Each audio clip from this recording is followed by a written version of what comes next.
Every day, it's easy to feel pulled in 100 directions, scattered, overwhelmed, and always reacting to what others want. You wake up with good intentions, but by the end of the day, it feels like your time was spent on everything but what really mattered to you. If you recognize this feeling, you're not alone. But it doesn't have to be this way. This book was inspired by a simple idea. What if we could borrow the daily habits of one of history's wisest leaders, Marcus Aurelius, and use them to bring order, focus, and calm into our own busy lives? Marcus Aurelius ruled an empire facing constant crisis, yet he stayed grounded, clear, and effective. How? Through discipline, small daily routines that gave him strength and steadiness. Imperial Discipline is a step-by-step guide for anyone who wants to take back control of their days. It isn't about willpower or being born with special qualities. It's about using simple routines to start your morning strong, protect your attention, get important work done, and end the day with a clear mind. You'll learn how to plan your mornings, focus when it matters, act from a sense of purpose instead of mood, and wind down at night so you wake up refreshed. Everything in this book is practical and straightforward. Each chapter gives you tools you can use right away, even if you feel too busy or think you lack self-discipline. You'll build better habits, learn to focus, and discover how to make each day your own. You don't need to rule an empire to live with purpose and authority. All you need is a clear system for shaping your days, one that helps you act, not just react. My hope is that this book gives you that system, and with it, the confidence to turn any hectic day into one of calm, progress, and real satisfaction. The journey starts with your next morning. Let's begin. Chapter 1, Iron Premise. You are losing a war you didn't even know you were fighting. It happens silently, incrementally, and without violence, but the casualties are catastrophic. The casualty is your potential. The casualty is your peace of mind. The casualty is the work you were capable of doing but didn't, simply because you were too busy drowning in the noise of a modern existence designed to fracture your attention. Most people believe that lack of discipline is a character flaw. They think they are lazy, unmotivated, or broken. This is a lie. The problem is not your personality. The problem is your lack of an operating system. You are attempting to navigate a world of infinite distraction with a mind evolved for survival, not for deep work or stoic calm. You wake up and immediately surrender your sovereignty to the urgent, the loud, and the trivial. You drift into other people's agendas. You defend your time instead of commanding it. By noon, you are exhausted, not from the labor of creation, but from the friction of indecision. This ends now. You are holding the manual for a different way of living. This is not a collection of life hacks or productivity tricks to squeeze more emails into an hour. This is a blueprint for Imperial Discipline. It is a reconstruction of the daily routine that built Marcus Aurelius, a man who ran an empire, commanded armies, and survived plagues, all while maintaining a mind of absolute clarity and kindness. He did not achieve this through superhuman willpower. He achieved it through a ruthless adherence to structure. He understood that you do not rise to the level of your ambitions, you fall to the level of your systems. In this chapter, we establish the iron premise. You must stop letting the day happen to you and start making the day answer to you. We are going to dismantle the architecture of your drift and replace it with a fortress of habits. We will define the enemy, visualize the victory, and outline the 7 interlocking moves, from dawn resolve to night guardrails, that will turn your life from a reactive, chaotic mess into a masterpiece of calm execution. The architecture of drift. Look at your current reality. For most, the day begins in defeat. The alarm rings and the negotiation starts. You hit snooze. You bargain for 5 more minutes. You grab your phone and immediately inject the cortisol of the world's problems into your bloodstream before you have even taken a conscious breath. You have just allowed thousands of strangers to dictate your mood. This is the drift. It is the default state of the modern human. You move from one reactive moment to the next. You answer emails because they are there. You attend meetings because they are on the calendar. You doom scroll because you are tired. You are busy. Yes, you are exhausted. Absolutely. But are you effective? Are you moving the needle on the things that actually matter? Usually, the answer is a painful no. The Stoics had a word for the antidote to this, prohoresis. It refers to the faculty of moral choice, the ability to choose how we assent to our impressions. When you lack a system, your prohoresis is weak. You are dragged around by your impressions like a puppet. A rude comment ruins your morning. A sudden crisis derails your entire week. You are not the emperor of your soul. You are a servant to your environment. This lack of structure rots your identity. You might believe you are a person who values excellence, but if your daily process is a chaotic scramble, your identity will eventually shift to match your actions. You become a person who is unreliable. You become a person who starts but does not finish. You become a person who is easily rattled. Feelings begin to drive choices, and because feelings are volatile, your life becomes volatile. Drama replaces throughput. Noise replaces integrity. This is the tragedy of the drift. It takes good people and renders them mediocre, not through lack of talent, but through lack of rigor. The fortress of calm. Now, imagine the alternative. Imagine waking up without the negotiation. Your feet hit the floor and a sequence initiates. You do not ask yourself what you feel like doing. You execute what you decided to do. You are not looking for motivation. You are relying on momentum. This is what we call Imperial Discipline. It is self-rule practiced hourly. Over time, this structure produces a profound psychological shift.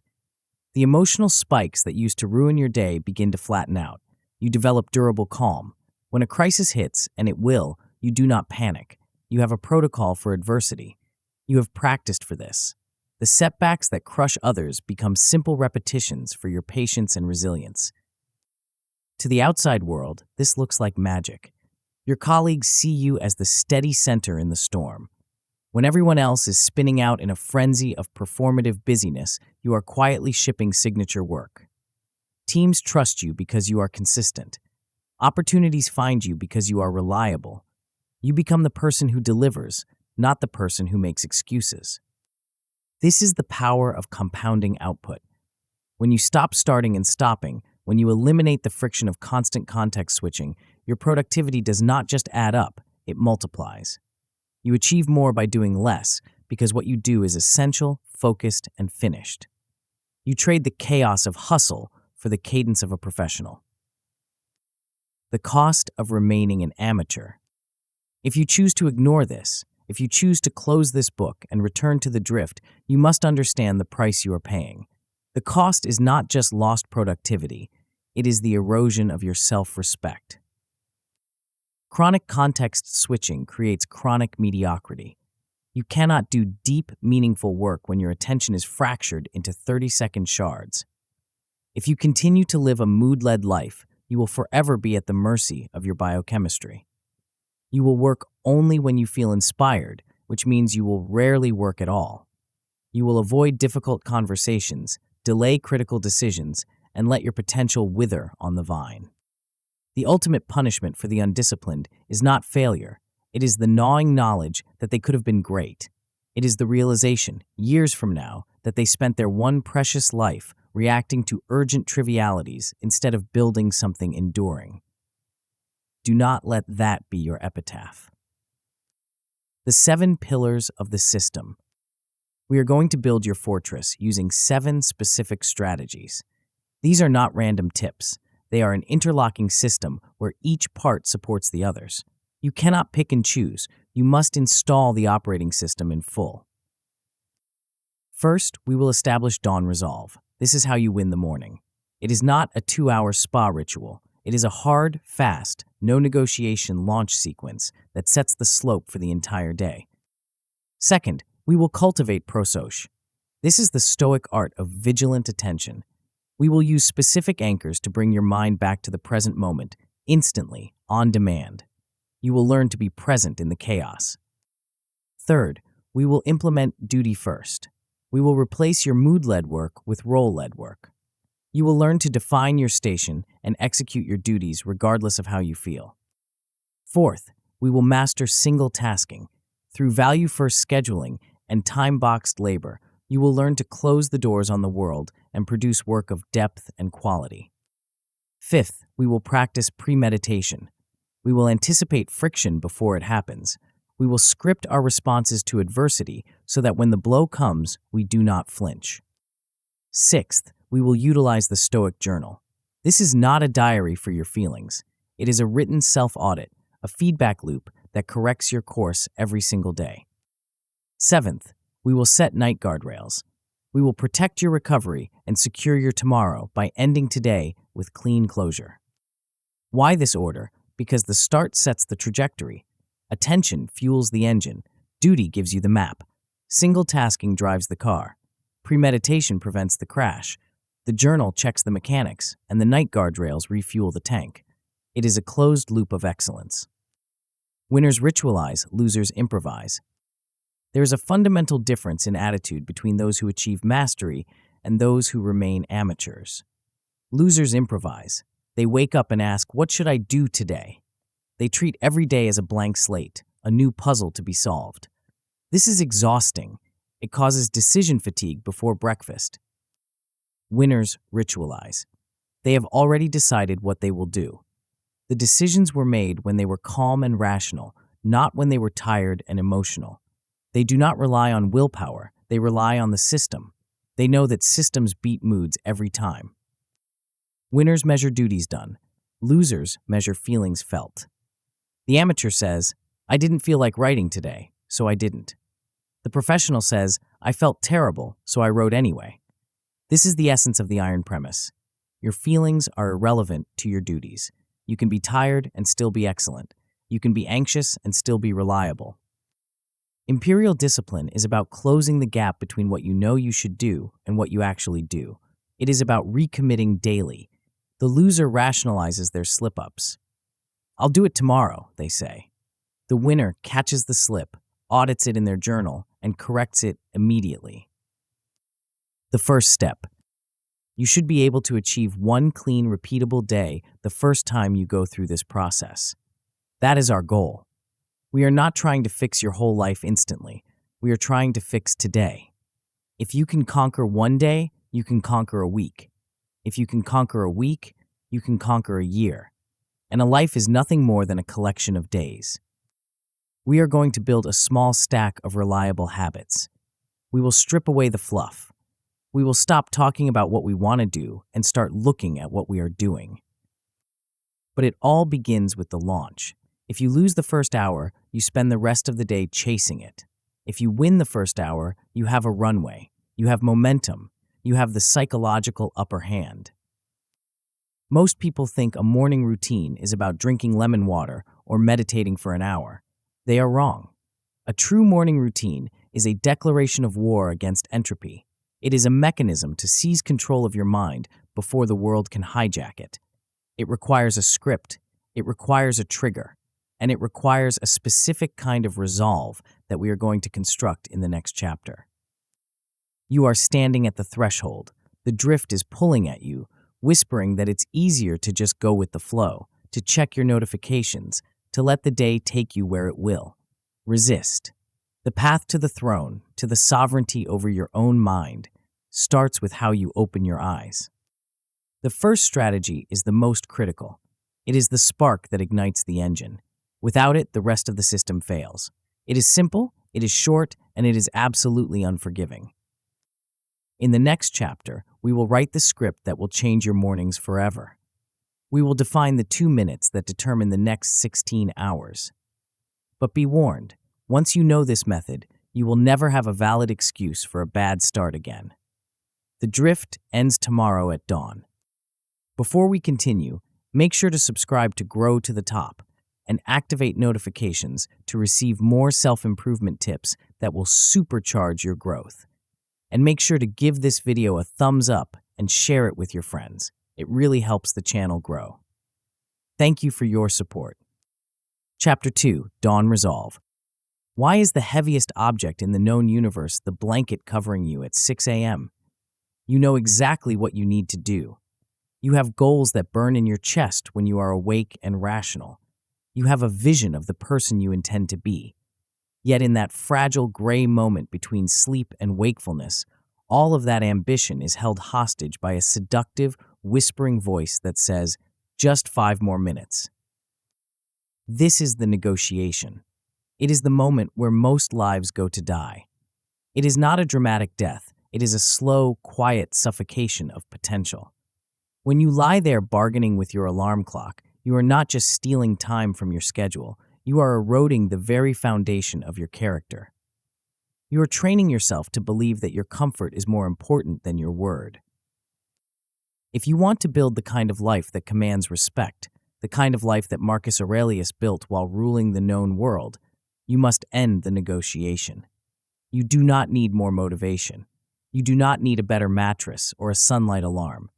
You need a launch sequence. You need a protocol so rigid and so simple that it bypasses your weak, tired morning brain and engages your body before your mind has a chance to object. In this chapter, we are going to construct the dawn resolve. This is not a 20-step morning routine involving ice baths and meditation retreats. It is a 2-minute mechanical process designed to do one thing: get you vertical, get you focused, and get you moving. We are going to turn your morning from a swamp of indecision into a runway for takeoff. The bankruptcy of willpower. The greatest lie you have been told about mornings is that they require willpower. You think you need to summon a burst of heroic energy to throw off the covers. This is a losing strategy because willpower is a finite resource, and at 6 a.m., your tank is empty. Your prefrontal cortex, the part of your brain responsible for logic and long-term planning, is still booting up. Your limbic system, the primal, emotional brain, is fully active and screaming for comfort. If you leave the decision to get up to a vote, the limbic system will win every time. The solution is to remove the vote. You must treat the first few minutes of your day not as a choice, but as a reflex. Think about a soldier hearing a bugle or an athlete hearing the starting gun. They do not lay there and contemplate the philosophical implications of running. They move. The sound triggers the action. There is no gap for the negotiation to slip into. We are going to engineer this reflex using a concept called activation energy. In chemistry, this is the minimum amount of energy required to start a reaction. In your life, it is the effort required to switch from passive to active. The higher the activation energy, the less likely you are to start. If your morning plan is vague, if you wake up and have to decide what to wear, what to do first, and where your phone is, the activation energy is massive. You will stall. To lower the activation energy to zero, we use a pre-made decision script. We decide everything the night before, and we compress the morning into a ritual that is too small to fail. This creates a success cascade. When you execute the first tiny action, you get a hit of dopamine. You prove to yourself that you are in control. That small win fuels the next step and the next. By the time your brain fully wakes up, you are already working. You have already won. The mechanics of the launch. The dawn resolve consists of 3 specific moves executed in rapid succession. There is no pause between them. The entire sequence takes less than 2 minutes, but it sets the slope for the next 16 hours. The first move is the anchor. This is a physical action that signals to your physiology that sleep is over. It must be simple, mechanical, and non-negotiable. The moment your alarm sounds, you do not hit snooze. You do not check your phone. You stand up. That is the only goal. Get your feet on the floor and your body vertical. Once you are standing, you perform the anchor. I recommend 10 deliberate, deep breaths. This is not spiritual, it is biological. You are oxygenating your blood and clearing the carbon dioxide that built up during sleep. You are manually overriding your nervous system, shifting from the parasympathetic rest and digest state to the sympathetic fight or flight state, or in our case, focus and execute. While you breathe, you do not think about your problems. You do not think about the news. You focus entirely on the sensation of air entering and leaving your lungs. This grounds you. It pulls you out of the dream state and into reality. It is a 10-second barrier between the chaos of your subconscious and the structure of your day. Scripting your orders. Now that you are standing and breathing, you are ready for the core of the dawn resolve. This is the step that separates the amateur from the professional. You are going to speak a script. Most people wake up and immediately begin an internal monologue of worry. I have so much to do. I'm tired. I hope that email didn't come in. This is poison. It frames your day in fear and reactivity. To counter this, we replace the internal worry with an external command. You are going to write a 3-line script that defines who you are and what you are about to do. This script has a specific architecture. It is not an affirmation. You are not standing in the mirror telling yourself you're beautiful.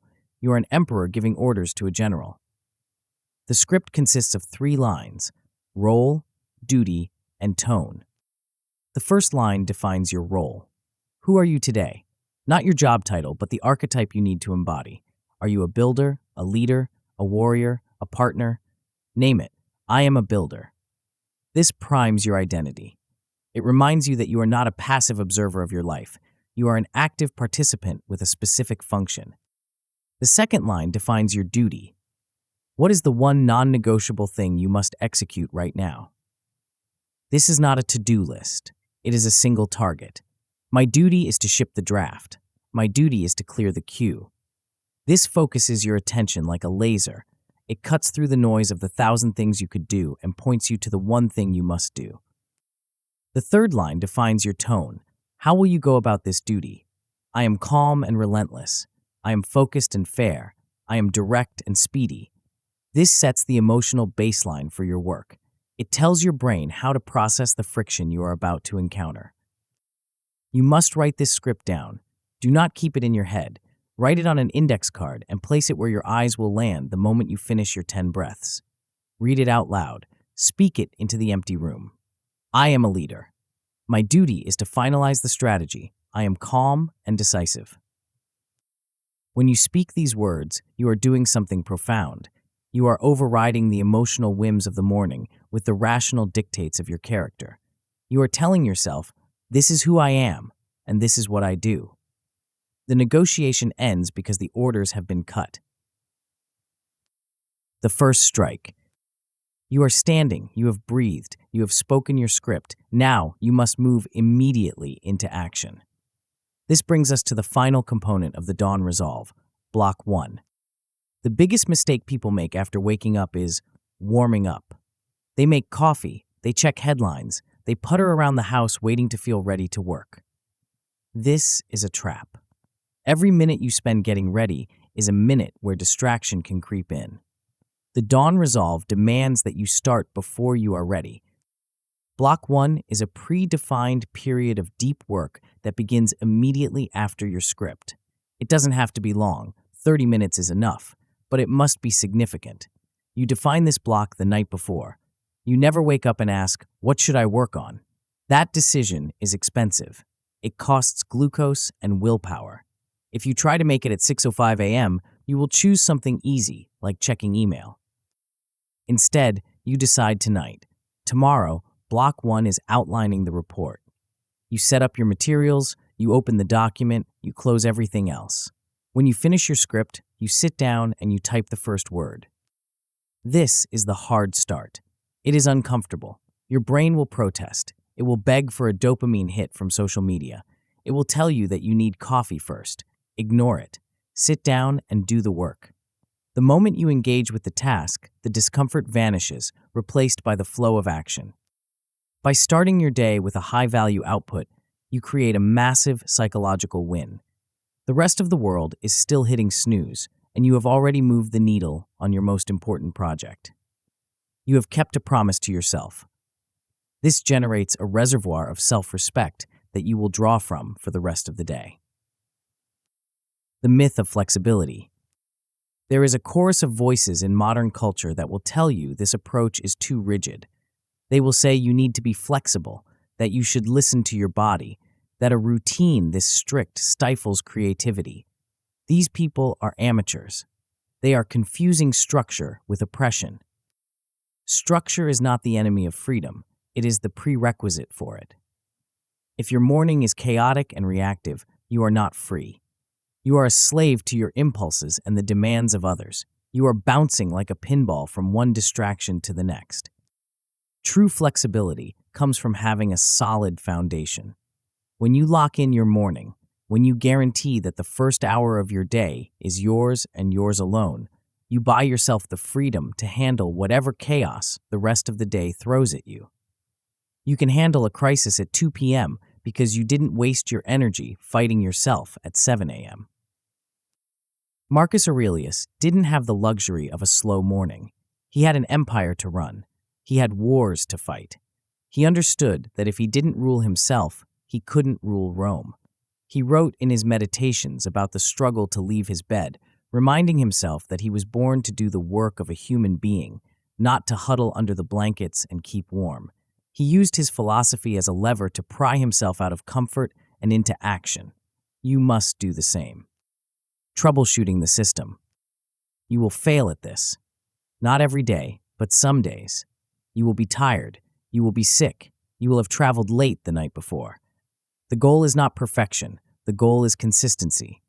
But there are common traps that will sabotage you if you do not anticipate them. The first is the snooze loop. If your alarm is within reach, you will hit snooze. It is a reflex. The fix is physical. Move the alarm across the room. Make it so you must stand up to silence it. Once you are standing, you are halfway to the anchor. Do not get back in bed. The second trap is script bloat. You will be tempted to write a long, inspiring paragraph. Do not do this. Keep it to 3 lines. Keep it punchy. If it takes more than 10 seconds to say, it is too long. You want a command, not a speech. The third and most dangerous trap is the digital incursion. If you look at your phone before you finish block 1, you have lost. The moment you see a notification, your attention is hijacked. You are no longer the emperor, you are the responder. You are living in someone else's timeline. Keep your phone in airplane mode. Better yet, keep it in another room. Do not let the world in until you have established your territory. The runway is clear. Imagine doing this for a week. 7 days where you do not negotiate. 7 days where you wake up, stand up, breathe, speak your purpose, and execute your duty. Think about the momentum that builds. You stop being a person who tries to be productive and become a person who simply is productive. You will notice a shift in how you carry yourself. There is a quiet confidence that comes from knowing you are reliable. You are not hoping for a good day. You are manufacturing one. You are building a reputation with yourself, proving that when you say you will do something, it gets done. But here is the reality you must face. You have launched. You have executed block 1. You are vertical and moving. But the day has only just begun. The fortress of your morning is strong, but the gates are about to open. The world is waking up, and it is coming for you. It is coming with emails, with meetings, with interruptions, with a million shiny things designed to fracture the focus you have just built. You have the resolve to start, but resolve alone is not enough to sustain you against the siege of modern distraction. You need a way to guard your mind not just at dawn, but in every single moment that follows. You need a shield that travels with you, a technique to catch your attention the moment it starts to drift and snap it back to the center. The ancients had a word for this continuous, vigilant presence. It is the next layer of your armor, and without it, your morning victory will dissolve by lunch. Chapter 3, Prosoche. You are in a meeting. A colleague is speaking, their mouth moving, words forming sentences, but you are not there. You are physically present, sitting in the chair, nodding at the appropriate intervals, but your mind is miles away. You are replaying an argument from yesterday. You are drafting an email in your head. You are worrying about a deadline 3 weeks from now. Then, suddenly, silence falls. Everyone turns to look at you. A question hangs in the air. And you realize with a jolt of cold panic that you have absolutely no idea what was just said. This is the drift. It is the default state of the modern mind. We move through our days like ghosts, haunting our own lives but rarely inhabiting them. We read pages of a book only to realize at the bottom that we absorbed nothing. We drive home and cannot remember the journey. We are constantly elsewhere, living in the past or the future, while the present moment, the only place where work can be done and life can be lived, slips through our fingers like sand. You might call this distraction. The Stoics called it a dereliction of duty. They understood that you cannot rule an empire, or even a household if you are not awake at the wheel. They had a specific term for the antidote to this zombie-like state. It is a concept that serves as the foundation of all self-control, the gatekeeper of the soul. They called it Prosoche, the art of vigilant attention. Prosoche is often translated as attention, but that word is too weak for what we are building here. Attention, in the modern sense, is something you pay. Prosoche is something you practice. It translates more accurately to vigilant presence or continuous watchfulness. It is the stance of a sentry at the gate of a fortress, constantly scanning the horizon, checking every credential, ensuring that nothing enters the city walls without permission. In your life, the fortress is your mind. The invaders are your impulses, your anxieties, and the infinite distractions of the digital world. Without Prosoche, the gates are wide open. Any stray thought can walk in and set fire to your focus. Any notification can march in and take your attention hostage. The reason you feel exhausted at the end of the day, even if you haven't done heavy physical labor, is because you are leaking energy. Every time your mind wanders and you have to drag it back, you pay a tax. Every time you switch contexts, glancing at Slack while writing a report, checking stocks while on a call, you create attention residue. Part of your brain is left behind on the previous task. You are never fully applied to the thing in front of you. You are operating at 60% capacity, thrashing against the friction of your own fractured focus. Prosoche is the practice of stopping the leak. It is the ability to be present on demand. It is not about achieving a monk-like state of eternal silence. It is about having a weapon you can draw instantly to cut through the noise and return to the center. The portable reset button. You do not need a retreat in the mountains to cultivate this. You need a mechanism that works in the chaos of a commute, the pressure of a boardroom, or the fatigue of a late afternoon. You need an anchor. An anchor is a trigger that snaps you out of the drift and back into reality. We are going to install 2 specific anchors that you can use anywhere, at any time, without anyone knowing you are doing it. The first anchor is physiological, the breath. This is not deep meditation. It is a biological reset. When you feel the drift taking over, when the urge to scroll hits or your eyes glaze over, you stop. You take 3 slow, deliberate breaths. On the exhale, you count down. 3, 2, 1. This countdown is crucial. It occupies the verbal center of your brain, silencing the internal chatter for just a few seconds. It signals to your nervous system that a transition is happening. The second anchor is cognitive, the one-sentence aim.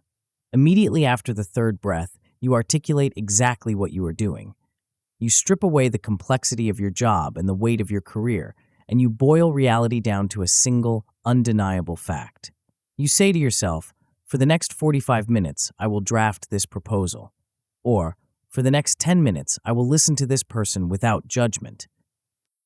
This combination, the breath to reset the body, the sentence to align the mind, is your weapon. It takes less than 10 seconds. It costs nothing, but it changes everything. It collapses the past and the future into the immediate now. It clears the residue of the last task and primes you for the next one. Triggers and traps. Knowing the technique is useless if you forget to use it. The drift is seductive. It feels natural. You need cues to remind you to draw your weapon. You must build tripwires into your day that automatically trigger the Prosoche protocol. The first tripwire is the start of a block. In the previous chapter, we established the importance of working in defined blocks. Never dive into a block cold. If you rush from a chaotic meeting straight into deep work, you bring the chaos with you. Use the anchor. Sit down. Breathe. 3, 2, 1. State the aim. I am now writing. This ritual creates a clean edge between activities. The second tripwire is the reply. This is where most modern careers go to die. You receive an email that annoys you or a message that demands urgency. The impulse is to fire back immediately. This is the drift in action, reactive, emotional, unthinking. Install the tripwire. Never send a high-stakes reply without the anchor. Breathe. State the aim. My aim is to de-escalate this situation. Or, my aim is to provide clear data. You will be shocked at how often the email you write after the anchor is completely different from the one you would have written before it. The third tripwire is the decision gate. Before you say yes to a new commitment, before you agree to a meeting, before you take on a new project, anchor. The drift wants you to say yes because it is easy and it pleases people. Prosoche demands you pause, clear the fog, and look at the reality of your resources. Designing the monastic cell. You have your internal weapon, but you are fighting on hostile terrain. Your environment is engineered to distract you. Silicon Valley employs some of the smartest minds in history with the singular goal of stealing your prosoche. To win, you must alter the battlefield. We are going to implement a concept called environmental edges. These are hard boundaries that reduce the need for willpower. If you have to constantly resist the urge to look at a notification, you are wasting energy. We want to eliminate the option entirely. The first edge is single window mode. When you are working, your screen should show only the thing you are working on, not the thing plus your email tab, plus your chat window, plus the news ticker. One window, full screen. If you are writing, the only thing in your universe is the document. If you are coding, the only thing is the IDE. This visual silence is profound. It tells your brain that there is nowhere else to go. The second edge is the parking lot.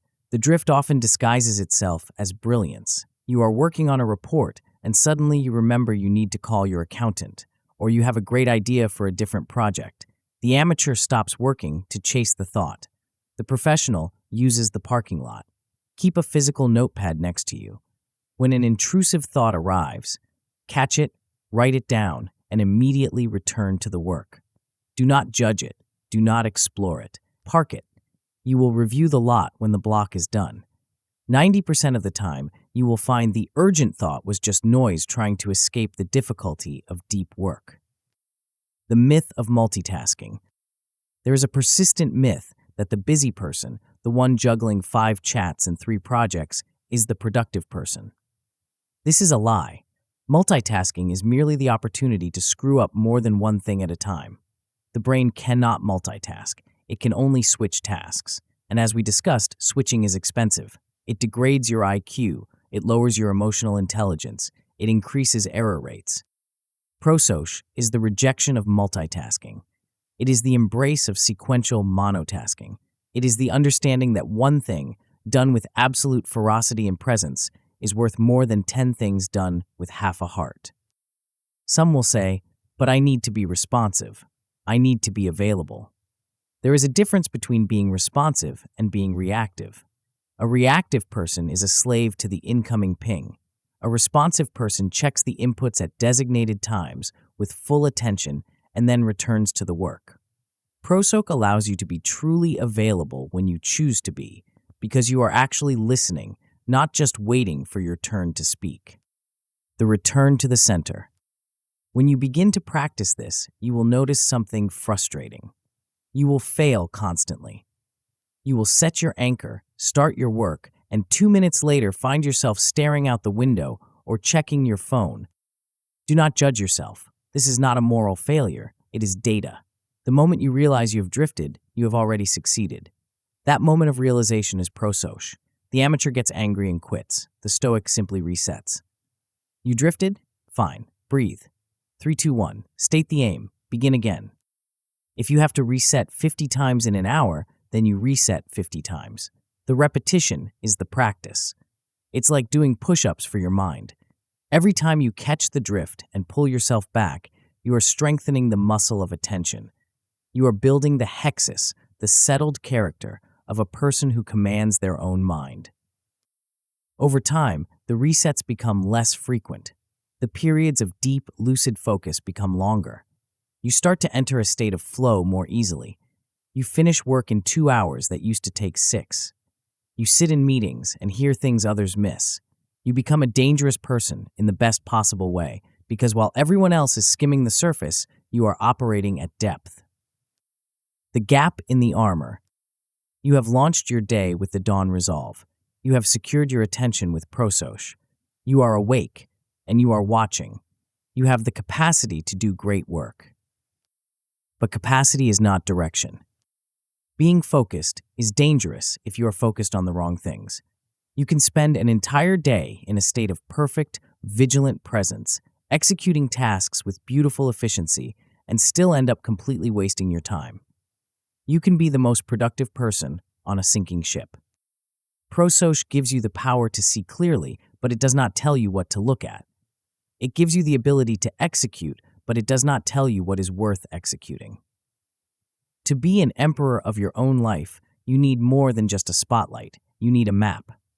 You need a filter that separates the busy work from the life's work. There is a specific framework the Stoics use to make this distinction. It is a razor that cuts through the fat of obligation and reveals the bone of necessity. Without it, your newfound focus will just make you a faster hamster in the same wheel. We need to talk about the roles you play and the one thing that defines them. Chapter 4, Duty First. There is a disease in the modern workforce, a subtle infection that has convinced millions of smart, capable people to waste their lives waiting. You wake up, you look at your to-do list, and you ask yourself a question that should never be asked. What do I feel like doing today? This question is the death knell of excellence. It surrenders your agency to your biochemistry. If you feel tired, you do the easy work. If you feel anxious, you do the busy work. If you feel inspired, which happens rarely and unpredictably, you might do the important work. You have become a mood-led operator. You are surfing the waves of your own emotions, hoping the tide takes you where you want to go. This is not how an emperor rules, and it is not how a professional builds a legacy. Marcus Aurelius did not wake up in a tent on the Germanic front, shivering in the cold, surrounded by enemies, and ask himself if he felt like being the emperor of Rome that day. He didn't wait for inspiration to strike before leading his legions. He did the work because it was his station, it was his role, it was his duty. In this chapter, we are going to perform a radical surgery on your motivation. We are going to cut out the fragile, fickle engine of passion and replace it with the nuclear reactor of duty. We are going to move you from a mood-led life to a role-led life. When you make this switch, the friction of decision-making evaporates. You stop negotiating with your laziness.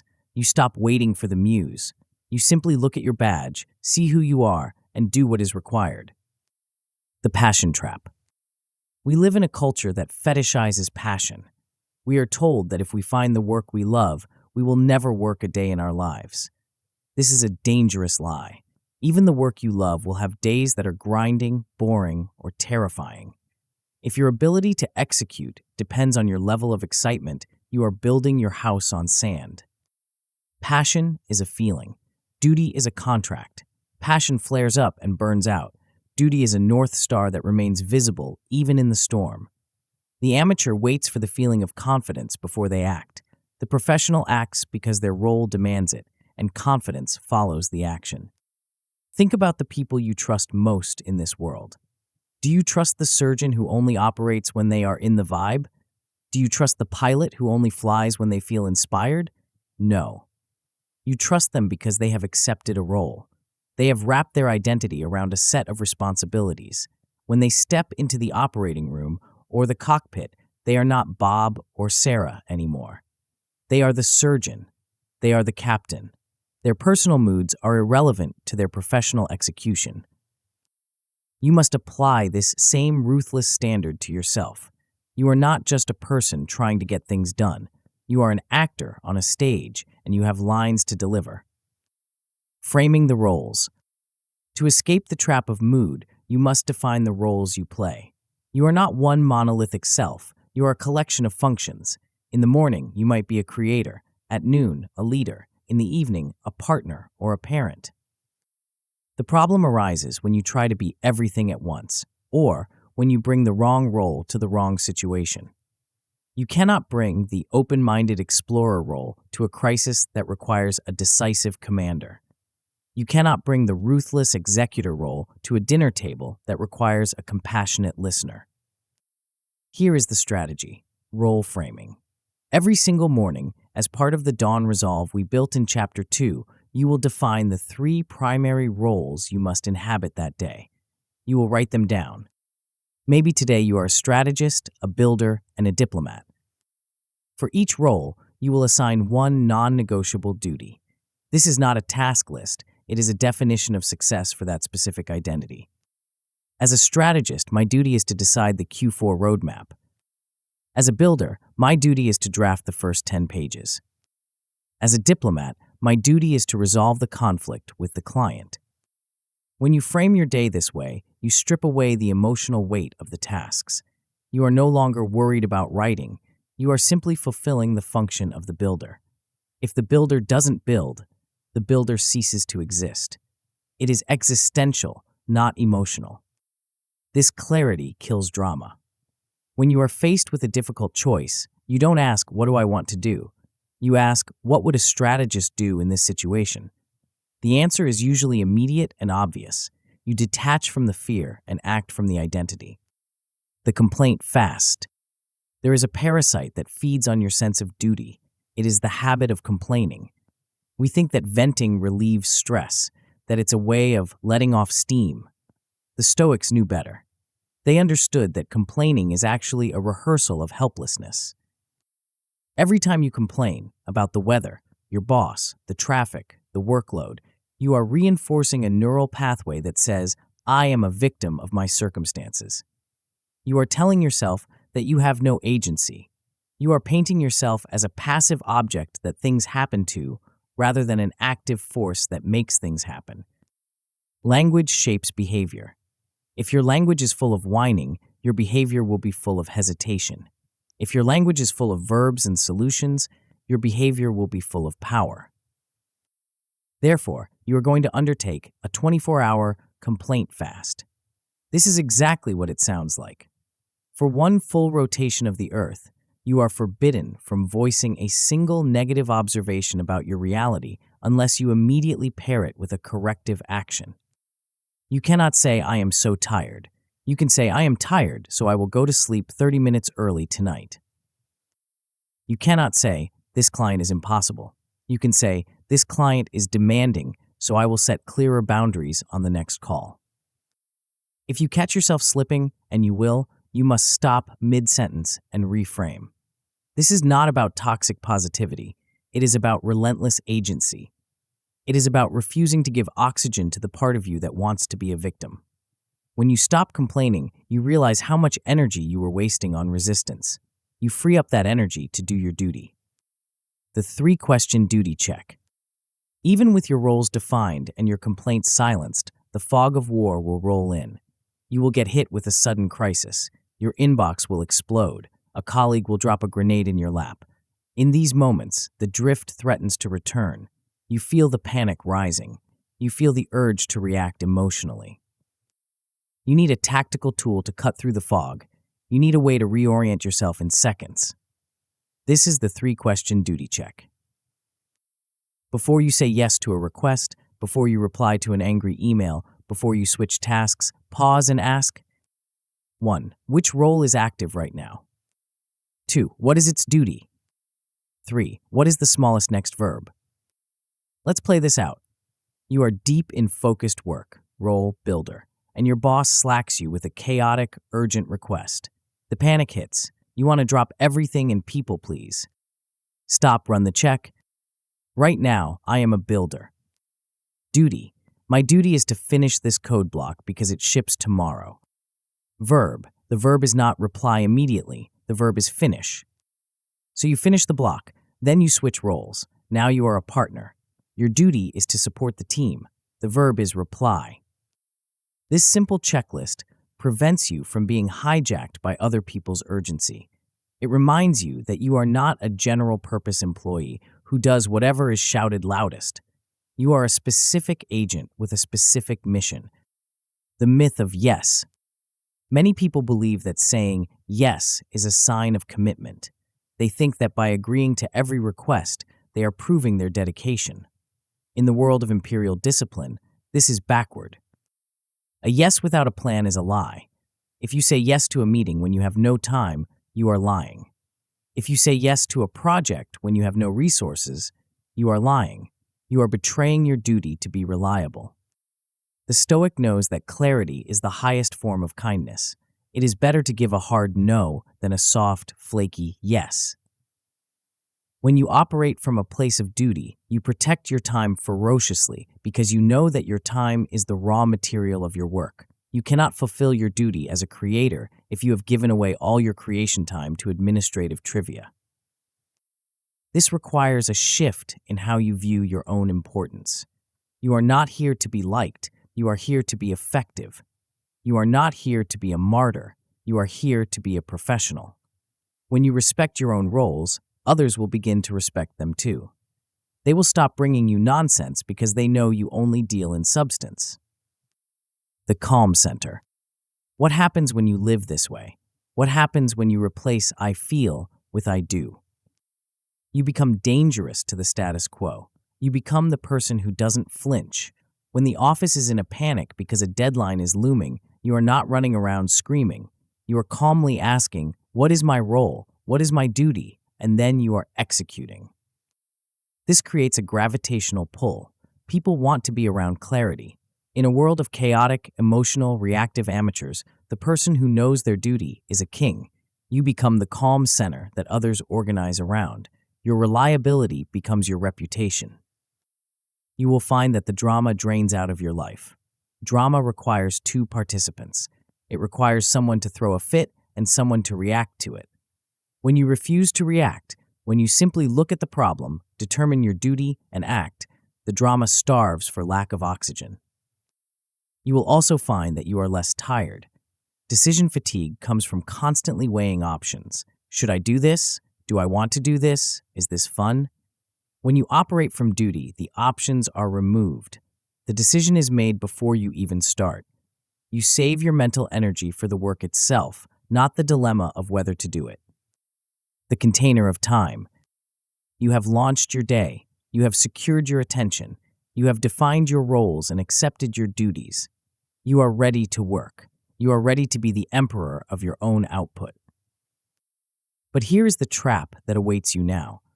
You have a list of high-value duties. You have the will to do them, but you have a finite amount of time, and the nature of work is that it expands to fill the container you give it. If you sit down to write the report and you give yourself all afternoon, it will take all afternoon, and it will be mediocre. If you try to do your duty while leaving your email open, you will fail. If you try to juggle 3 duties at once, you will fail. Knowing what to do is only half the battle.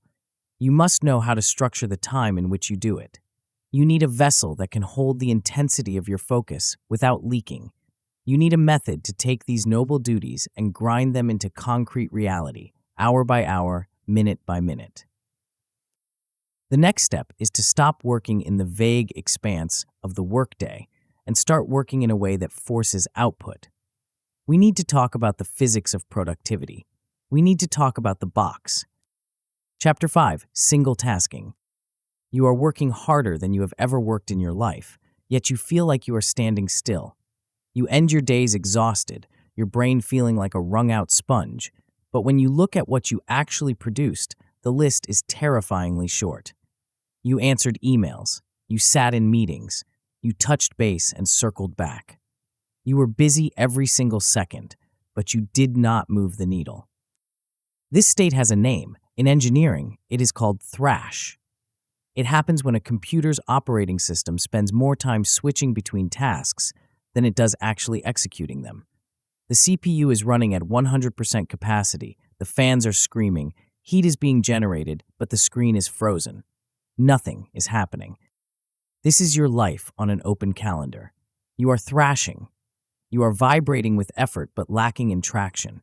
You believe that by keeping your schedule flexible and your door open, you are being agile. You are not. You are being a victim of the path of least resistance. You are letting the trivial many crowd out the essential few. The antidote to thrash is not to work harder. It is not to find more hours in the day. It is to fundamentally alter the physics of your workflow. We're going to replace the fluid chaos of your current schedule with the rigid geometry of the block. We're going to stop working and start shipping. The high cost of the switch. Most people treat their attention like a cheap flashlight. flickering it rapidly from one dark corner to another. They think they are multitasking. They think they are being efficient. The science tells a different, bloodier story. Every time you switch contexts, from a report to an email, from a code base to a Slack message, you pay a cognitive tax. Researchers call this attention residue. When you switch tasks, your brain does not switch instantly. A part of your processing power remains stuck on the previous task. It is like closing a heavy door. It takes effort to shut it and effort to open the next one. If you are switching contexts every 3 minutes, you are effectively operating with a fraction of your IQ. You are making yourself stupid on purpose. To reclaim your intelligence, you must stop the switching. You must build walls around your work. This is the discipline of single tasking. It is not just about doing one thing at a time. It is about doing one thing for a sustained period of time within a container so strong that the rest of the world ceases to exist. We're going to move from a calendar defined by availability to a calendar defined by output. We're going to implement value-first scheduling and time-boxed labor. The geometry of production. The first step is to understand that a task without a container is a gas. It expands to fill the room. If you give yourself the afternoon to write a proposal, it will take the entire afternoon. You will procrastinate, you will tweak, you will drift, and you will finish at 5 p.m. with a mediocre product. This is Parkinson's law. Work expands to fill the time available for its completion. To counter this, we must turn the gas into a solid. We do this by creating a block. A block is a specific unit of time, usually between 30 and 90 minutes, assigned to a single high-value output. It has a hard start time and a hard stop time. It is a contract you sign with yourself. This changes the psychology of your work. When you are in a block, you are not available. You are not checking things. You are in a bunker. The constraints of the time limit force you to focus. They force you to make trade-offs. If you only have 45 minutes to draft a memo, you cannot waste 20 minutes looking for the perfect font. You have to ship. Constraints drive creativity. They also drive completion. By slicing your day into these concrete blocks, you move from a vague intention to work into a binary state of execution. You are either in a block or you are not. You are either shipping or you are recovering. There is no gray zone. Designing the value-first day. You cannot block out your entire life. That is a recipe for burnout and rebellion. Instead, you are going to design your day around 2 or 3 value outputs. This starts with a ruthless appraisal of your to-do list. Most of the things on your list are noise. They are other people's priorities disguised as your own. You need to identify the 2 or 3 things that actually matter. The things that, if completed, would make the rest of the list irrelevant. Once you have identified these outputs, you must rename them. Never put work on Project X on your calendar. That is too vague. It invites drift. You must use a verb and an object. Draft the introduction. Review the budget. Sketch the wireframe. Now, you place these into your calendar. These are your anchor blocks. They go in first. If you are a morning person, put your hardest block at 8 a.m. If you are a night owl, put it at 8 p.m. The key is that these blocks are non-negotiable. They are appointments with yourself that are as important as a meeting with your CEO. Everything else, the emails, the meetings, the admin, is gravel. You pour the gravel around the rocks. You do not let the gravel displace the rocks. The airlock protocol. Here is where most people fail with time blocking. They finish one intense block and immediately dive into the next one. They carry the stress, the adrenaline, and the open loops of the first task into the second. This leads to a crash by mid-afternoon. You need an airlock. You need a way to depressurize between the different chambers of your day. We call this the shutdown checksum. It is a 60-second ritual that you run at the very end of every single block. When the timer goes off, or when the task is done, you do not just close the window and open the next one. You stop. You detach. First, you note the win. What did you actually accomplish? Drafted 500 words. Cleared the inbox. Acknowledge the progress. This feeds your dopamine system and keeps morale high. Second, you note the next step. If the project isn't finished, what is the very first thing you need to do when you pick it up again? Write it down. This closes the cognitive loop. Your brain can let go of the task because it knows the bookmark is safely in place. Third, you park the strays. During your block, you probably had 5 random thoughts about other things. Buy milk, call mom, fix the printer. Hopefully you wrote them on your scratch pad instead of acting on them. Now, you move those strays to their proper home, your main to-do list or your calendar. Finally, you stand up. You physically leave the chair. You breathe. You reset your posture. You look at something that isn't a screen. This 60-second break clears the attention residue. It allows you to enter the next block fresh with a clean slate. The binary standard. When you adopt this system, your day changes. It stops being a blur of busy and becomes a series of binary events. Did you execute the block or did you not? This clarity can be painful at first. You will realize how much time you were previously wasting. You will realize that an 8-hour workday often contains only 90 minutes of real work. But this pain is the pain of growth. You will start to see the difference between motion and action. Motion is planning, researching, strategizing, and talking. Action is producing. The block forces action. It forces you to ship. You will also find that your stress levels drop. Stress often comes from the feeling of having an infinite number of things to do and an undefined amount of time to do them. By boxing the time and defining the output, you make the work finite. You can see the edges of it. You know that for the next hour, you only have to do this one thing. That is a profound relief. The trap of perfection. There is a hidden enemy that will try to sabotage your blocks.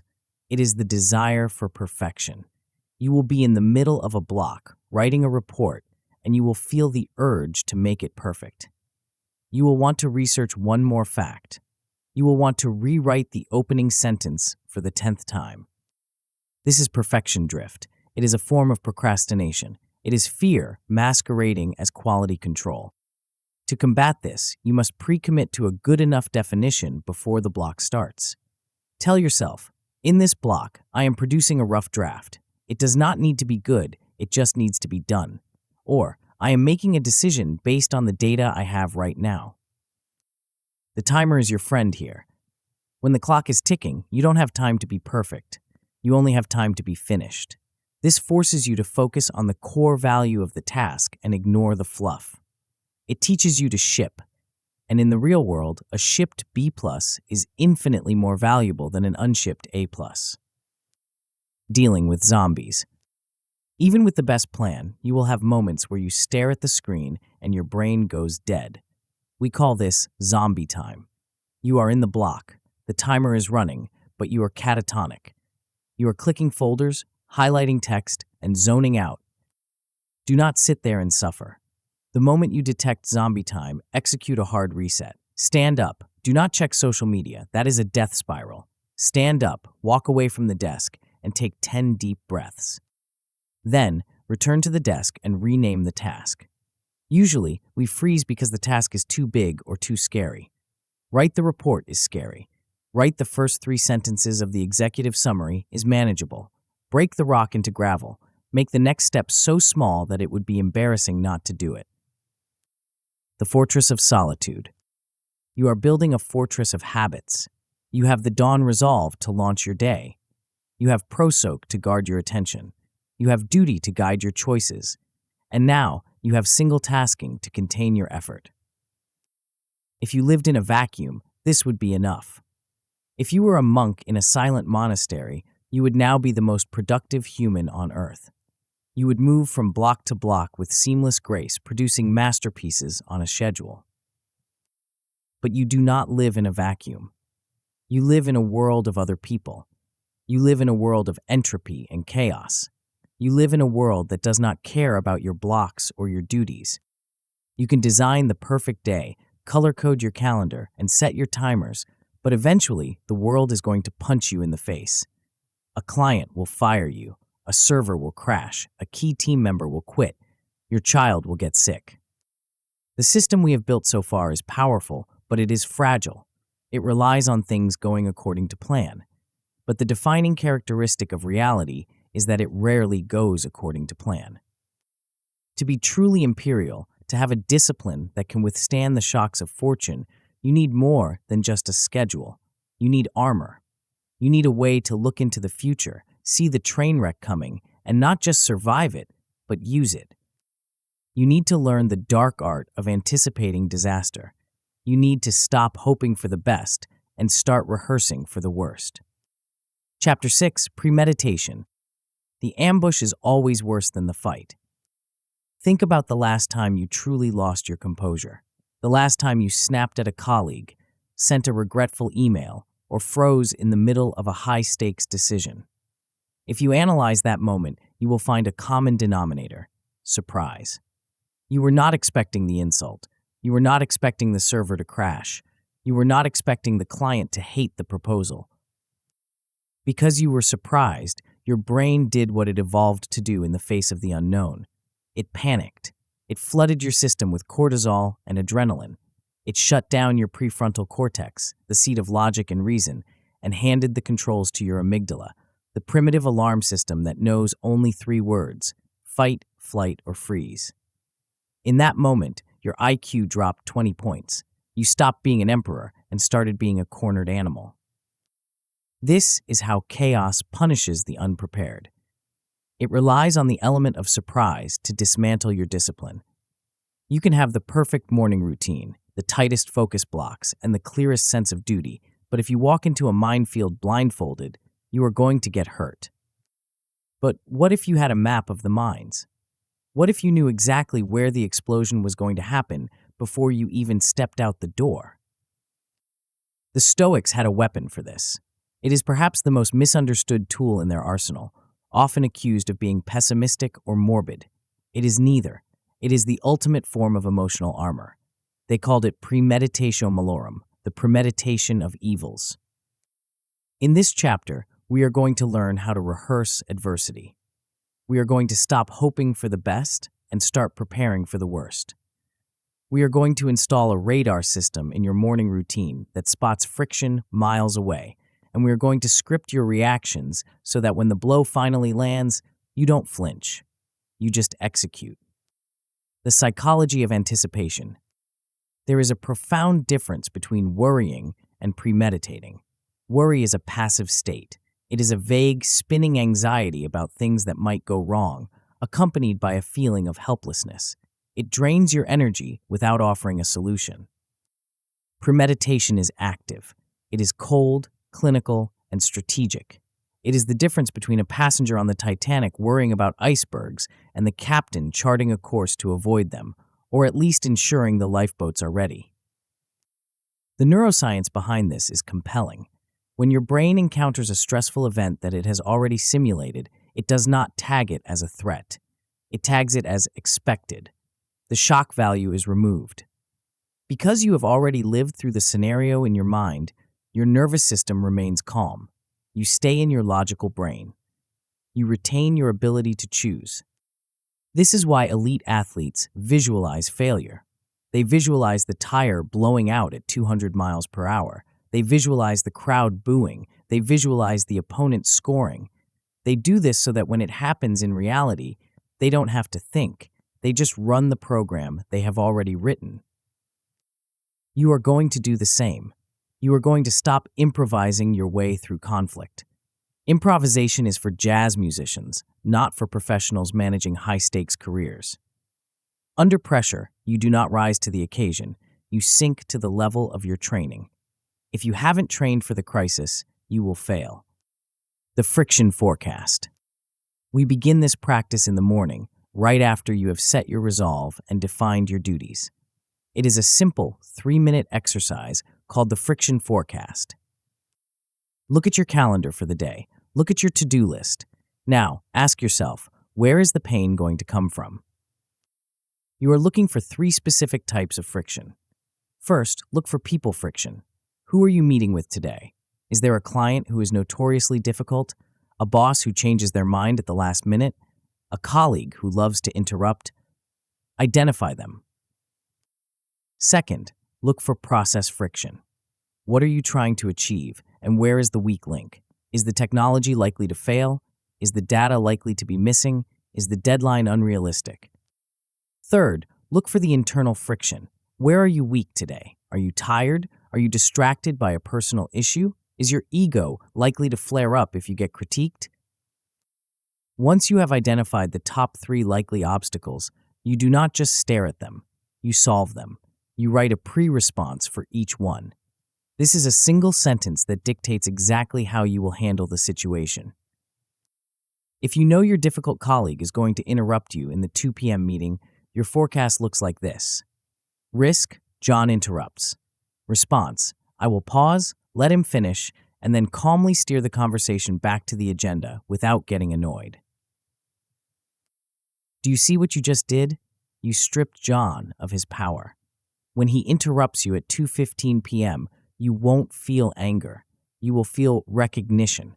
You will think, there it is, I expected this.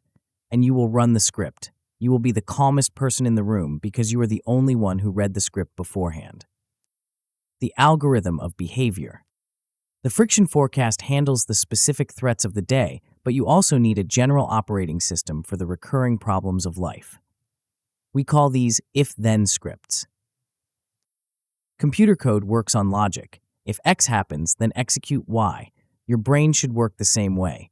When you are calm, rational, and objective, you write the code for your future self who will be stressed, emotional, and subjective. You should carry a mental or physical library of these scripts for common scenarios.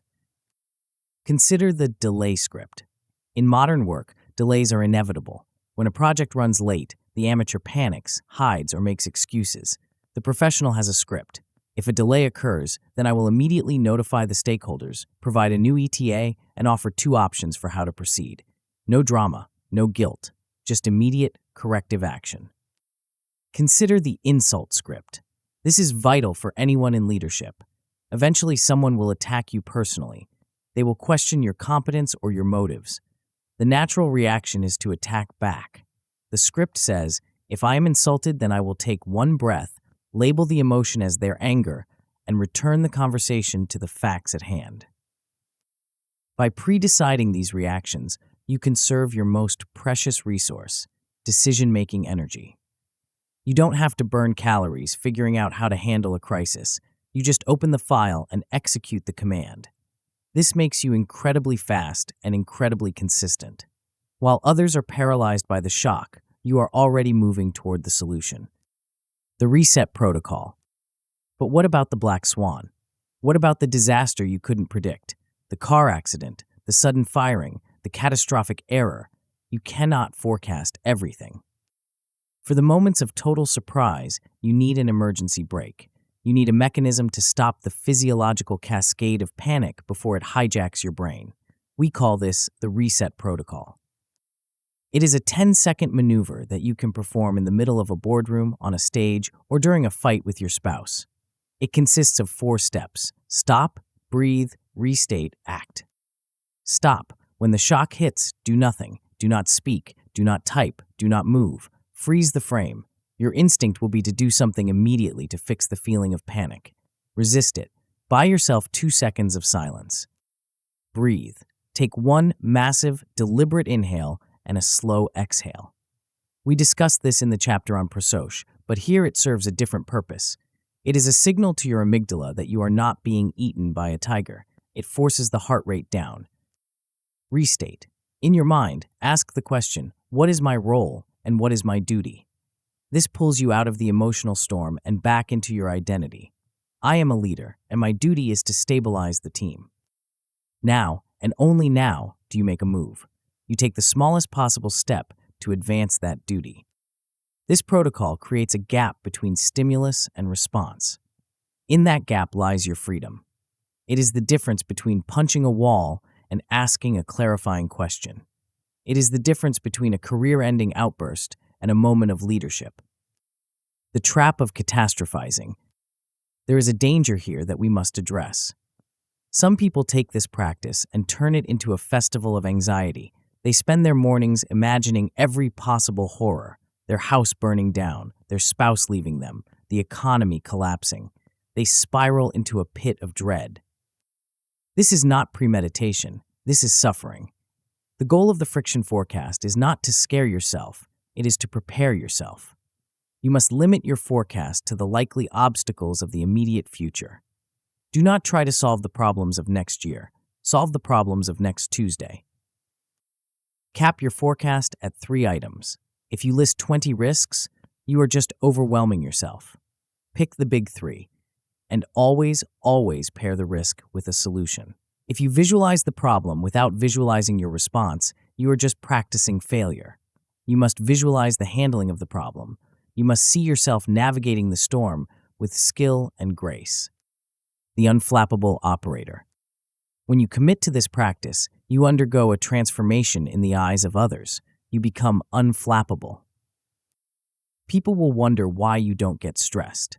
They will wonder why, when the project is burning down, you are the one calmly handing out fire extinguishers while everyone else is running in circles. They will assume you are naturally chill, or perhaps that you just don't care. They are wrong. You care deeply. You are just prepared. You have already fought this fire in your mind 3 times this morning. You have already had this difficult conversation while you were brushing your teeth. You are not seeing the problem for the first time. You are seeing it for the second time. And the second time is always easier. This emotional stability is a competitive advantage that cannot be overstated. In a world of reactive, fragile, anxious operators, the person who cannot be surprised is the person who leads. You become the rock against which the waves break.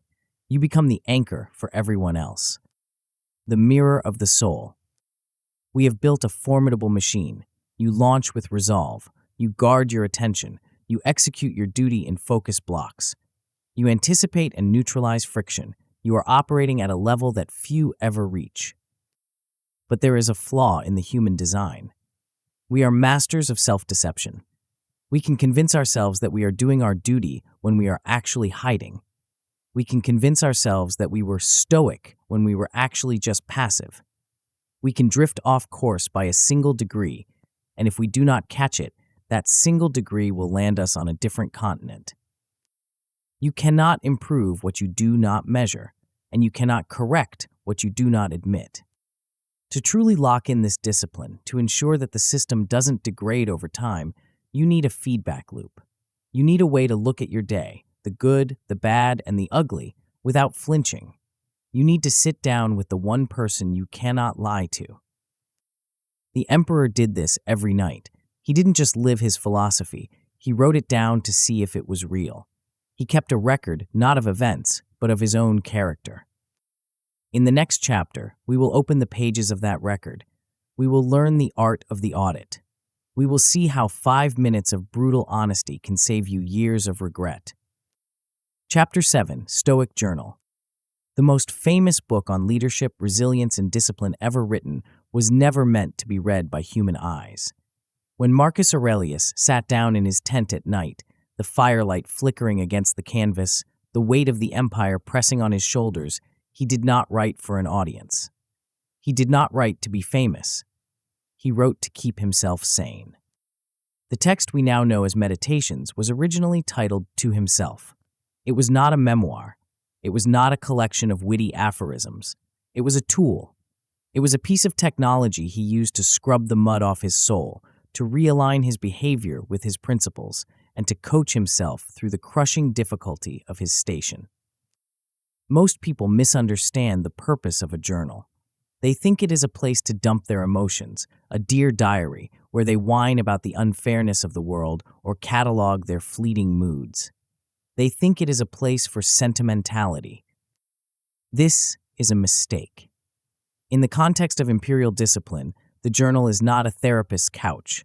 It is a flight recorder. It is an operating console. It is the only place in your life where you can look at the raw data of your behavior without the distortion of your ego. If you are not tracking your performance, you are not improving. You are just guessing. You might feel like you had a good day or a bad day, but without a record, those feelings are just vapor. You need hard lines. You need to know exactly where you hit the mark and exactly where you missed it so that tomorrow you can adjust your aim. In this chapter, we are going to install the Emperor's habit. We are not asking for pages of prose. We are asking for 5 minutes of brutal honesty. We are going to build a feedback loop that turns your life from a series of random events into a tightened circle of continuous improvement. The paper mirror. Why write? Why not just think about your day? Because your brain is a liar. It is designed to protect your self-esteem, not to tell you the truth. When you just think about a mistake you made, your brain immediately begins to spin it. You rationalize, you blame the circumstance, you tell yourself, I'll do better next time, and then you forget. Writing forces the thought to stand still. When you put a sentence on paper, I lost my temper because I was hungry and unprepared, it stares back at you. You cannot hide from it. It externalizes the problem, moving it from the subjective swirl of your mind to the objective reality of the page. This is the cognitive mechanism of the examen. It is a feedback system. Awareness leads to adjustment, which leads to consolidation. If you skip the writing, you skip the awareness, which means the adjustment never happens. You repeat the same errors week after week, year after year, wondering why you are stuck. We are going to break this cycle with 2 micro-entries per day. 1 in the morning to set the coordinates, and 1 in the evening to check the trajectory. The morning aim. The first entry happens immediately after your dawn resolve. You are vertical, you are caffeinated, you are ready. Now, you take 60 seconds to calibrate your compass. This is not a to-do list. Your calendar handles your time. Your journal handles your character. You are going to write down 3 things. First, restate your roles and duties. Yes, you did this verbally in your resolve script, but writing it engages a different part of the brain. I am a builder. My duty is to ship the draft. Writing it locks it in. Second, and this is the crucial addition, you're going to name the fear. Every day, there is a subtle undercurrent of anxiety that threatens to sabotage you. Maybe you are afraid the client will reject the work. Maybe you are afraid of a difficult conversation. Usually, we suppress this fear, which only allows it to grow in the shadows. In your morning entry, you drag it into the light. You write, I am afraid of the 2 p.m. call because I feel unprepared. Then you convert that fear into a pre-action. Therefore, I will spend 20 minutes reviewing the data before the call. Do you see what happened? You took a vague, paralyzing emotion and turned it into a concrete tactical step. You neutralized the threat before the day even began. By naming the fear, you strip it of its power. You stop being haunted and start being strategic. The evening audit. The second entry is the most important part of the entire system. It happens at the end of the day, right before you disconnect. This is the autopsy. You are going to write 3 bullet points. Just 3. Do not write a novel. Do not get poetic. Be a scientist looking at a lab experiment. Bullet 1, the win. Write down 1 specific thing you did well today. This is not about vanity. It is about reinforcement. Did you handle a crisis calmly? Did you finish a deep work block without checking your phone? Write it down. I stayed in the pocket during the negotiation. This tells your brain, do more of that. Bullet 2, the miss. Write down 1 place where you failed your standards. This requires courage. Did you snap at your spouse? Did you doom scroll for an hour? Did you procrastinate on the hard task? Here's the rule. You must critique the behavior, not the identity. Do not write, I am lazy. That is a fixed mindset trap. Write, I chose to browse the internet instead of writing. That is a behavioral fact. Behaviors can be changed. Identities are harder to shift. Bullet 3, the fix. This is where the magic happens.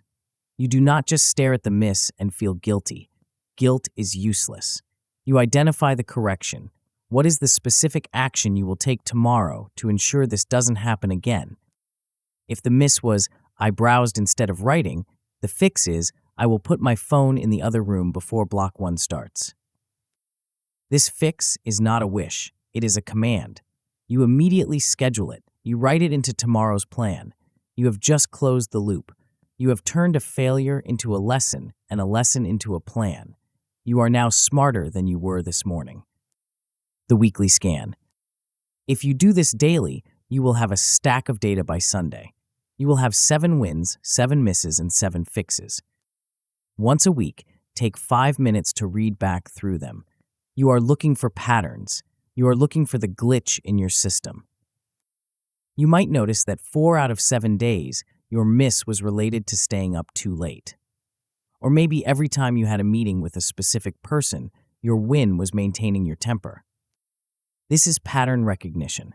If you make the same mistake 5 days in a row, it is no longer a mistake, it is a habit. You have identified a structural weakness in your life. Pick one theme for the coming week. Just one. Next week, my entire focus is on fixing the late-night drift. Now, you are not just fighting random fires, you are upgrading your architecture. You are solving problems at the root. The ink is cheaper than the regret. There will be resistance. You will tell yourself you are too tired to write. You will tell yourself that you will remember the lesson without writing it down. You are wrong. You will not remember. The human memory is a sieve. The stress of tomorrow will wash away the lessons of today unless you anchor them in ink. Some will say this is too rigid, that it lacks flow. They want their journaling to be an artistic expression. That is fine if you are a poet, but you are an operator. You are building a life of consequence. You do not need flowery prose. You need accurate coordinates. The cost of this practice is 5 minutes a day. The cost of neglecting it is years of stagnation. It is the difference between a ship that corrects its course by 1 degree every hour and arrives at its destination, and a ship that drifts by 1 degree every hour and ends up lost at sea. The perfectionist's trap. When you start this, you will feel the urge to be perfect. You will want your journal to look like an artifact from history, full of profound wisdom and beautiful handwriting. Kill that urge. This is a working document. It should be messy. It should be short. If you miss a day, do not abandon the system. Just start again. The goal is not a perfect streak. The goal is a relentless return to the truth. There is also a danger of skipping the hard truths. It is painful to write down, "I was cowardly today." It hurts the ego. But that pain is the growing pain of character. If you only write down your wins, you are engaging in masturbatory self-congratulation. You are performing for an audience of one. Ask yourself, what would a critic write about my day? Then write that down. Then fix it. The bridge to tomorrow. You have now built a formidable day. You started with the resolve. You maintained Prosoche. You executed duty in single-task blocks. You premeditated the friction. And now you have audited the results. You have squeezed every ounce of value out of the waking hours. You have pushed the machine to its limit. But the day is not over. There is one final transition that must happen. The machine must be powered down. If you crash into sleep with your mind racing, with open loops spinning in your head, you will wake up tired. You will wake up with a debt of energy that will sabotage your next dawn resolve. The quality of your tomorrow is determined by the quality of your tonight. You cannot just stop working. You must land the plane. You need a sequence that signals to your nervous system that the war is paused and the recovery has begun. You need to build a guardrail at the edge of the night to keep the chaos of the world from bleeding into your rest. The final piece of the Imperial Discipline is not about doing more. It is about the discipline of stopping. Chapter 8, Night Guardrails. The war is over, but the soldier is still marching. This is the state of the modern worker at 10 p.m. You are physically exhausted. Your eyes are burning. You are sitting on your couch, theoretically relaxing, but your mind is still in the trenches. You are replaying a conversation from 3 hours ago. You are dreading a meeting that is 12 hours away. You are scrolling through a feed of infinite information, looking for a signal that it is okay to stop, but the signal never comes. You are suffering from a lack of closure. In the ancient world, the sun went down, the fire died out, and the work stopped. The boundary was set by physics. In the modern world, the lights never go out, the email never stops arriving, and the work is never truly done. There is always more. Because there is no natural end to the day, you drift into a gray zone of low-quality work and low-quality rest. You are not fully working, but you are definitely not recovering. This gray zone is where your potential goes to die. It is where you burn out. It is where you make the bad decisions, the late-night texts, the binge-watching, the doom-scrolling that sabotage your tomorrow before it even begins. If you want to own your morning, you must conquer your night. You cannot expect to have a dawn resolve if you crash-landed into sleep 6 hours earlier with your brain on fire. We need to build a system that forces the day to end. We need to construct night guardrails. The ghost in the machine.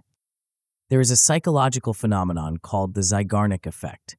It states that the human brain remembers unfinished tasks far better than finished ones.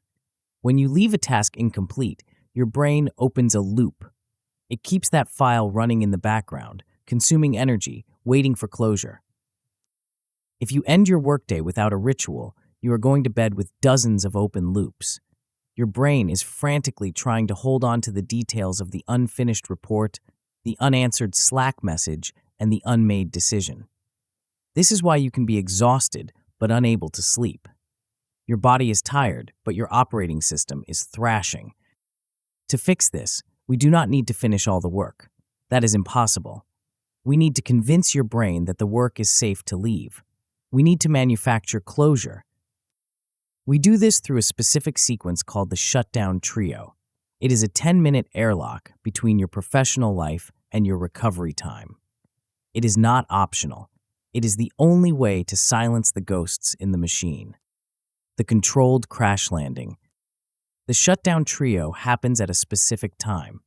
You set an alarm for the end of your workday, just as you set one for the beginning. When that alarm goes off, you do not keep working. You initiate the descent. The first step is the win log. You open your Stoic journal, the same one you used for your morning aim, and you write down 3 micro wins from the day. This is crucial because your brain is wired to focus on the gap between where you are and where you want to be. It naturally highlights what you didn't do. You need to manually override this by forcing it to see what you did do. This signals to your nervous system that progress was made. The hunt is over. You can rest. The second step is the bridge to tomorrow. You look at your calendar for the next day. You identify your first block of deep work. You write it down. You stage the materials. If you are writing, you open the document. If you are coding, you open the environment. You make the decision now while you are awake so that tomorrow morning you don't have to think. You are building a bridge over the valley of sleep so that your future self can walk right into productivity. The third step is visual silence. You tidy your physical workspace. You close the tabs on your browser. You stack the papers. You put the pens away. This is not about being a neat freak. It is about environmental signaling. A messy desk is a screaming desk. It yells at you about all the chaos you haven't managed. A clear desk is a silent desk. It tells your brain that the shift is over. When these 3 steps are done, you say a phrase out loud. It can be anything, but it must be definitive. Shutdown complete. The day is done. Work is parked. This verbal command serves as the final seal on the airlock. You are releasing yourself from the duty of the day. The digital quarantine. Now you have transitioned from work to life. But there is another enemy waiting for you in your living room, and it is glowing in your pocket. The single biggest destroyer of recovery is the smartphone. It is a portal to the world's anxiety. If you bring it into your evening, you are bringing the entire chaotic world into your sanctuary. You cannot achieve stoic serenity while hooked up to an algorithm designed to outrage you. You need a tech boundary. This is a physical line in the sand. You must establish a docking station for your devices. It should be in the kitchen, the hallway, or the living room. It must never, under any circumstances, be in the bedroom. You set a curfew. Let's say it is 9 p.m. At 9 p.m., the phone goes into the dock, it gets plugged in, and you walk away. You do not touch it again until your morning routine is complete the next day. This will feel like amputation. You will feel the phantom limb syndrome. You will reach for your pocket and find nothing. You will feel a spike of boredom. Good. Boredom is the precursor to recovery. When you remove the constant dopamine drip of the screen, your brain finally has the space to downshift. You might actually talk to your partner. You might read a book. You might just sit and stare at the wall. This is not wasted time. This is your nervous system repairing itself. The view from above. There is one final component to the night guardrails, and it comes from the emperor himself. Marcus Aurelius often wrote about the view from above. He would imagine himself looking down on the earth, seeing the armies and the cities as tiny ant colonies. This perspective shrank his problems and expanded his soul. We are going to operationalize this with a 2-minute ritual, the outdoor breath. Sometime between your tech curfew and your sleep, you step outside. You go onto your balcony, your porch, or just stand in front of an open window. You leave the temperature-controlled box of your house and feel the actual air. You look up at the sky. You take 2 deep breaths. You look at the stars or the clouds or the darkness. You realize that you are a very small part of a very large universe. This is not to make you feel insignificant. It is to make you feel unburdened. The email that annoyed you? It doesn't matter to the stars. The deadline you are worried about? The wind doesn't care. This moment of connection with nature acts as a spiritual reset. It washes away the petty frustrations of the office and prepares you for the vulnerability of sleep. You name the day's lesson in your mind, one thing you learned, and then you let it go. You exhale the day. You are empty. You are ready to rest. The interest rate of fatigue. There is a myth that high performers don't need sleep. We hear stories of CEOs who sleep 4 hours a night and think that is the standard. This is a lie. Those people are functioning despite their sleep deprivation, not because of it, or they are lying. Sleep is not a luxury. It is a biological necessity. It is the time when your brain cleans out the metabolic waste products that accumulate during thinking. If you cut your sleep short, you are literally leaving garbage in your brain. When you say, "I'll just power through and finish this tonight," you are taking out a loan. You are borrowing energy from tomorrow to pay for today. But this loan has a predatory interest rate. For every hour of sleep you skip tonight, you lose 2 hours of peak cognitive performance tomorrow. You become slower, crankier, and less decisive. The night guardrails are there to stop you from taking out this loan. They are there to force you to accept that you are human. You have limits. Respecting those limits is not weakness. It is the ultimate discipline. It takes more strength to put the work away than it does to keep grinding. When the guardrail breaks, you will try this and you will struggle. The pull of the screen is strong. The anxiety of the unfinished task is screaming. You will find yourself at 10:30 p.m., phone in hand, checking email in bed, hating yourself. This is the late night spiral. It happens when you miss the shutdown window. You get too tired to make good decisions, so you make the easiest decision, which is to consume content. The fix is to treat the shutdown alarm like a fire alarm. When it goes off, you must drop everything. If you are in the middle of a sentence, you stop. If you're in the middle of an email, you save the draft. You must prioritize the ritual over the work. If you find yourself worrying about a task you didn't finish, use the paper park. Write the task down on a piece of paper. Tell yourself, "I have captured this. It is safe. I cannot do anything about it now, but I will handle it at 8 a.m. Externalize the worry so you don't have to internalize the stress. And if you relapse, if you bring the phone into the bedroom, do not just slide back into the habit. Correct it immediately. Buy an old-fashioned alarm clock. Remove the charger from the bedroom. Make it physically impossible to fail. The closed loop. When you implement these guardrails, something shifts. You stop dreading the night. You stop feeling like you are constantly behind. You begin to experience a strange sensation, peace. You realize that the day has a shape. It has a hard start, and it has a hard stop. You are no longer a liquid spilling over into every hour of the existence. You are a solid. You have edges. Because you rested, you wake up differently. You don't wake up in a panic. You wake up with a full tank of fuel. You wake up ready to execute the dawn resolve because you haven't spent your energy reserves fighting ghosts all night. You have built the machine. You have the morning launch, the attention protocols, the duty frameworks, the focus blocks, the friction scripts, the audit logs, and the recovery rails. You have a complete system for ruling a single day. But a single day is not a life. A single day is just a brick. You can make a perfect brick, but if you just pile them up randomly, you do not get a cathedral. You get a pile of bricks.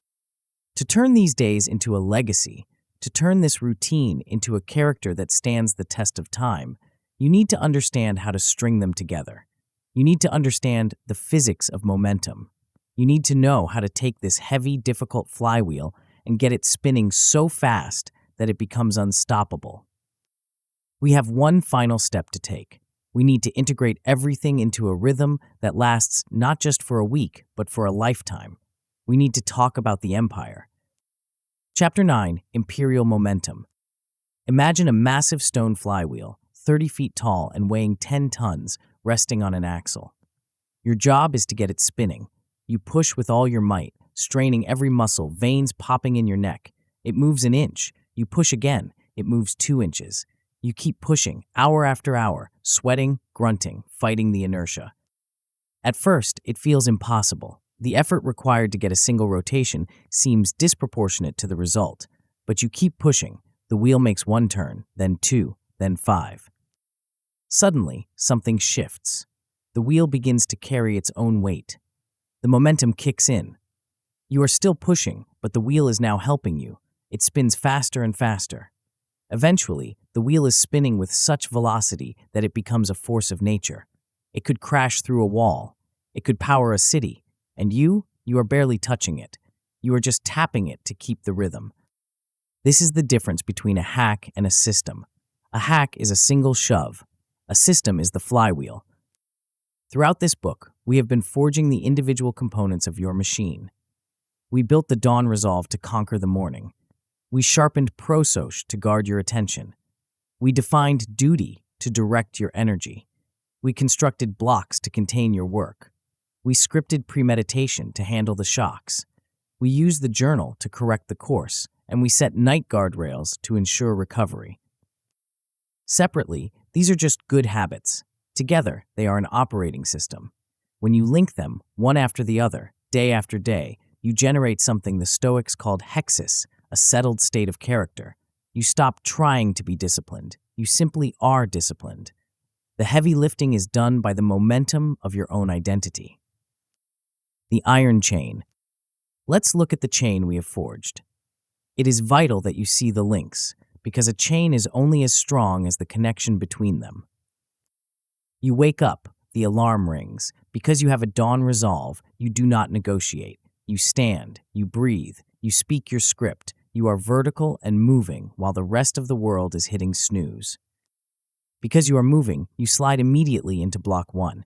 You do not wonder what to do. You decided last night. You execute a high-value task before your inner critic wakes up.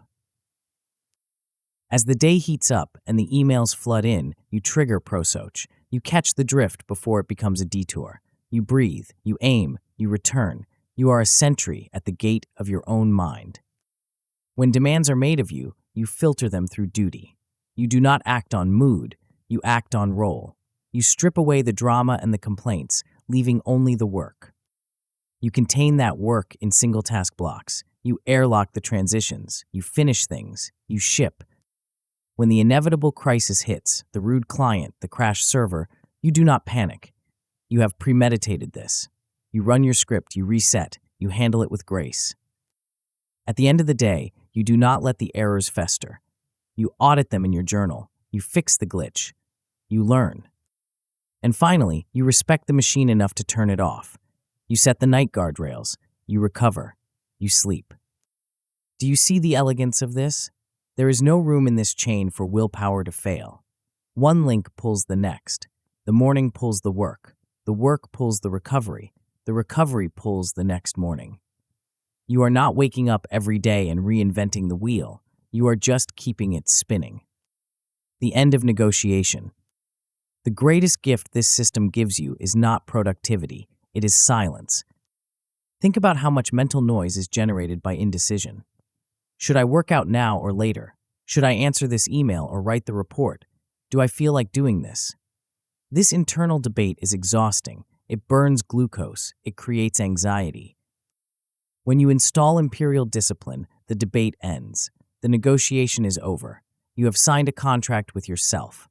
When the calendar says block 1, you do not ask yourself if you are in the mood. You just sit down. When the alarm says shut down, you do not ask if you should check one more email. You just stop. This is true freedom. Freedom is not the ability to do whatever you want, whenever you want. That is the definition of a toddler. Freedom is the ability to choose a path and stay on it, regardless of the wind or the weather. When you stop negotiating with your moods, you become sovereign. You become the emperor. The gravity of reliability. As this momentum builds, you will notice a change in the atmosphere around you. People will treat you differently. In a world of flakiness, distraction, and emotional volatility, consistency is a superpower. When you become a person who does what they say, who shows up prepared, who remains calm under fire, you generate a gravitational field.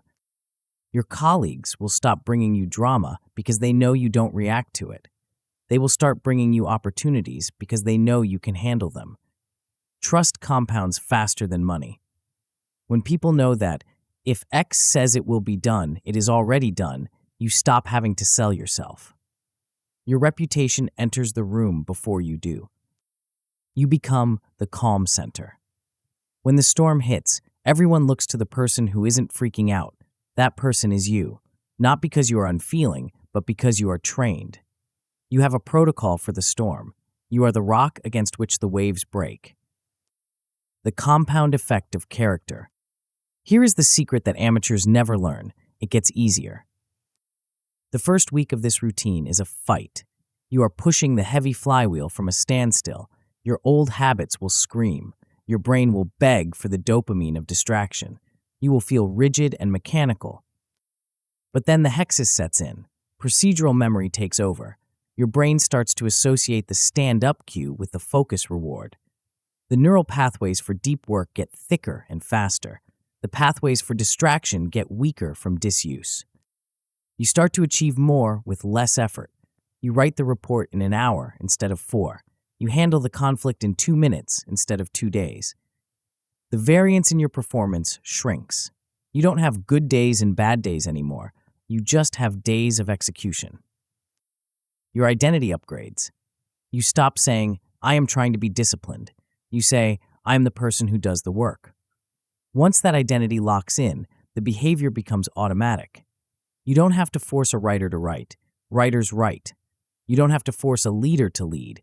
Leaders lead. You are simply acting in accordance with your nature. The first brick. So where do you go from here? You have read the manual, you understand the theory, you see the map. But a map is not the territory. Reading about push-ups will not make you strong. Reading about Marcus Aurelius will not make you an emperor. You do not need a new life. You do not need to move to a cabin in the woods. You do not need to quit your job. You just need a new day. And you need to repeat it. The temptation right now is to close this book and feel good about yourself. You feel motivated. You feel like you could do this. That feeling is dangerous. It is unearned dopamine. It tricks you into thinking you have accomplished something just by understanding it. Kill that feeling. Replace it with action. Here is your first order of business. Do not wait for Monday. Do not wait for the first of the month. Do this right now. 1. Take a physical index card or a piece of paper. 2. Write tomorrow's date at the top. 3. Write your block 1 title. What is the one high-value thing you will do immediately upon waking? Be specific. Draft 500 words. Review Q3 budget. 4. Write your resolve script. Role, I am a builder, leader. Duty, my duty is to action. Tone, I am calm, relentless. 5. Place this card on your nightstand, on top of your phone, or taped to your bathroom mirror. Put it where your eyes will land first. That is it. You have placed the first brick. The final command. You are standing at the edge of a different life. Behind you is the drift, the reactive, exhausted, distracted existence of the modern amateur. Ahead of you is the path of the emperor, the disciplined, focused, sovereign life of the professional. The path is not easy. It is simple, but it is not easy.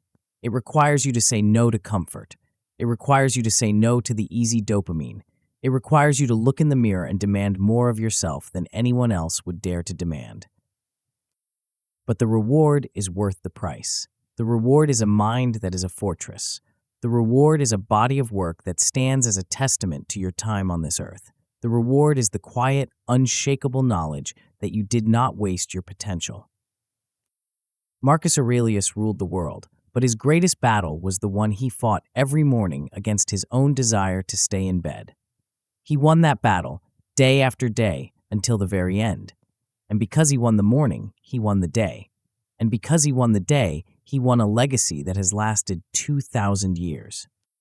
Now it is your turn. The sun will rise in a few hours. The alarm will ring. The negotiation will try to start. Do not listen. Stand up. Choose your role. Claim the next action. Calm is earned. Authority is built. Begin.